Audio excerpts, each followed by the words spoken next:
Welcome to this video on value proposition, and here I will provide written example for chocolate case. So this is full written example. And this topic is a part of value proposition topic. So I've recorded quite a few videos already. It gives you hopefully a solid theory or a solid foundation to understand what value proposition is all about.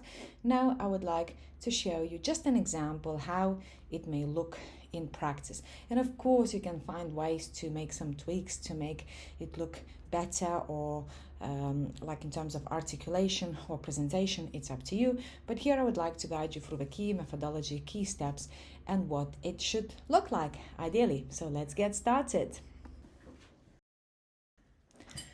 Right, so value proposition for Green and Black's dark chocolate.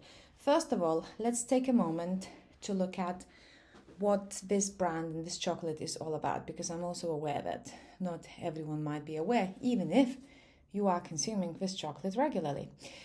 So this is Intense Dark Green and Black's Organic 70% cocoa. And this is their original or staple chocolate. That was the first product they introduced as a company. And if you look at the ingredients, you can see that it has 4 ingredients such as cocoa mass, cane sugar, cocoa butter, and vanilla extract. And you can see also some communication in terms of organic, certified organic, and whatever other type of ingredient. And here you can see nutritional information presented to you. Well, perhaps, people may want to look at fat, sugar levels, fiber. It's quite high in fiber, and perhaps much lower in sugar than other chocolate brands. Like this one has 29 grams of sugar. If you compare it with like classic Milky Bar, which is white chocolate, very tasty, but it has 52.5 grams of sugar, so that'll be nearly twice. Okay, so let's look now a little bit more about the company and their story before we look into the written value proposition statement. So if you go to greenandblacks.co.uk, here is the link down below, so you can read their story. So the company was founded in London in 1991, so over 30 years ago, by husband and wife, Craig and Joe. Craig actually was the person who was the organic pioneer, and he opened Britain's first natural food shop in 1969. How long ago, and how interesting, because if you can see, if you look at the stats, although the whole organic food consumption makes a very small amount, something like 1% only in the whole UK, this number is clearly growing, so there is a demand for the future. Upon his quest for organic peanuts, he came across what was soon to be Green and Black's organic cocoa. He commissioned a sample of chocolate with 70% cocoa, real vanilla, and most importantly, it was organic. So it was organic. You can look at the definition of organic, but mainly this is like chemical-free or fewer chemicals in comparison with typical other items. So it was the first of its kind in the UK, and as a journalist, Joe, she knew the chocolate had to be taken to the market. Well, we're not talking here about how they came across the name, but just very briefly, Green and Blacks, they called it green because they wanted to show that this is natural, this is close to nature as nature intended, and blacks to show the depth perhaps of cocoa in the chocolate. So we also talk it's about sustainability. Green embodies our commitment to using organic ingredients that are ethically and sustainably sourced, and black represents the high cocoa content of our chocolate that delivers an intense, delicious taste. So it's kind of a part of sustainability, but also goes to explain the name of the brand. Now, if we continue looking on the website, and there is a separate section they have on ingredients, and specifically natural ingredients. So they say that the taste of nature has been the inspiration behind our chocolate since 1991. And they do emphasize, which I really like, I thought it's really interestingly put, it's more about what hasn't been done to the ingredients. This ethos originates from a belief that great taste comes from following the nature's way, and you don't need to add like any additives or modifying one way or the other, because the nature, can offer this great and amazing taste. And we also talk about sustainable cocoa. They say that our farming and harvesting follows nature's way. To give just a few examples, and our cocoa beans and whole tone Madagascar vanilla pods are dried by the sun to maximize the flavor. Our flaked sea salt is harvested by hand from the coasts of Anglesey, and we wait until the last harvest to ensure our almonds and hazelnuts have a freshness of flavor and a satisfying crunch. Treating our ingredients like this gives them exactly what they need to cultivate the highest quality taste. So we go on explaining more about how we do business in order to convince the customer and kind of like make it more attractive. So it's always worth looking to explore a little bit more about the company, to understand a bit more about the ethos, and now we can try and propose the full written value proposition statement. Right, so what would value proposition look like for Green and Black's organic 70% dark chocolate? So here, value proposition is designed not for the whole Green and Black's company, but specifically for that product, okay?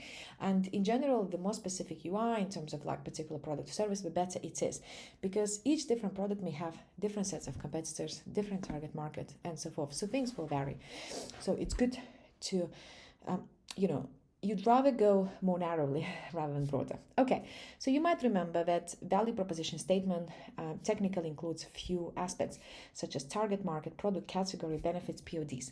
So you can see I highlighted them in green because they're kind of silent. It's not necessarily something you would put on your website or elsewhere,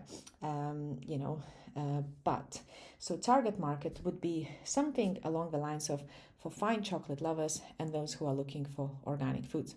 And again, as I said, you can make it better. You can just spend more time in articulating. Actually, this is what marketers should do, spend a lot of time in thinking about each of the words. But you would emphasize something for people who like chocolate, for people who appreciate perhaps organic foods, natural foods. They want fewer chemicals and so forth.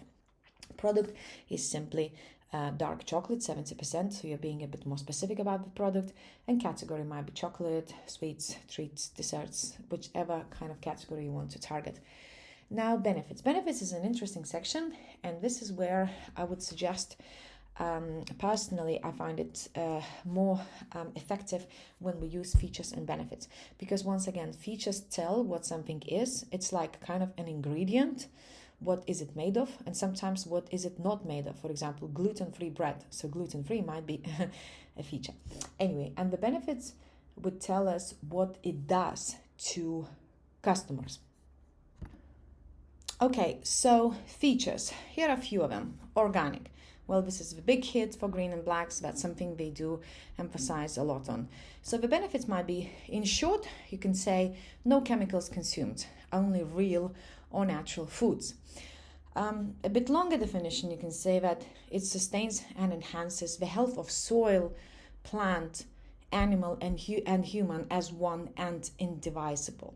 And this is from Soil Association. So you can give short or long definition to help people explain, because I bet if you ask people what organic is, not everyone would necessarily know. Now, fair trade, this is another feature. And when you are like in doubt, I'm not sure what it means, then it's a feature, it's fair trade. Benefit contributes to sustainable development to those certified producers by enabling fairer conditions, so fairer working conditions, social change and environmental protection.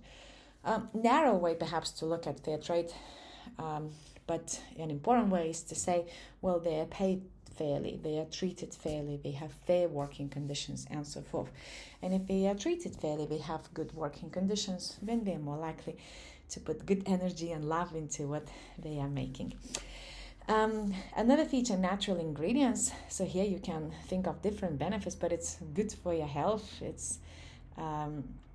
helps manage the weight.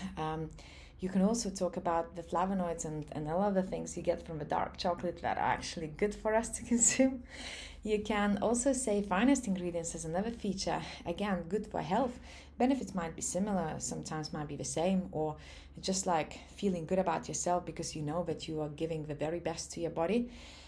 You can also add another feature, only 4 ingredients. And whilst this is not something necessarily emphasized on Green and Black's page itself, however, it's important, and in particular in today's world when people are so concerned about well-being in everything they consume, like food, medical products, home appliances, and all the stuff.